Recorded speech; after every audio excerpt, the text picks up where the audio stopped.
Aujourd'hui, j'ai l'immense plaisir de vous parler évidemment du concours d'innovation que nous lançons et qui fête aujourd'hui sa 10e année.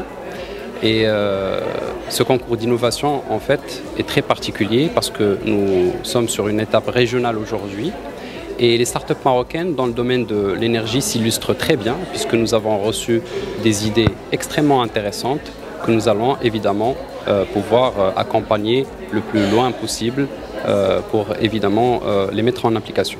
Nous sommes un pays, comme vous le savez, qui est très dépendant de l'extérieur au niveau de ses besoins énergétiques. Et donc la stratégie qui est aujourd'hui mise en place afin de permettre une transition énergétique vers des sources bas carbone est très pertinente. Et le challenge, c'est de le faire évidemment en partenariat entre les acteurs publics et privés pour, in fine, permettre à tout un chacun, tous les écosystèmes, que ce soit les industriels que les consommateurs domestiques, d'avoir un coût du kilowattheure abordable tout en étant décarboné.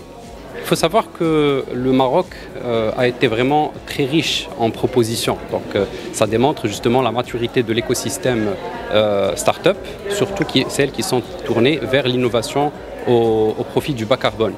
Et aujourd'hui, nous avons plusieurs leviers pour accompagner ces startups-là. Donc, celles qui se distinguent le plus, évidemment, vont bénéficier du programme complet d'incubation au niveau de nos structures recherche et développement, mais nous n'allons pas écarter l'éventualité de qualifier le maximum possible de ces initiatives-là pour, là encore, leur chercher des débouchés à travers la formation, l'accompagnement technique et éventuellement la mise en contact avec les institutions qui vont les prendre en charge au niveau financier.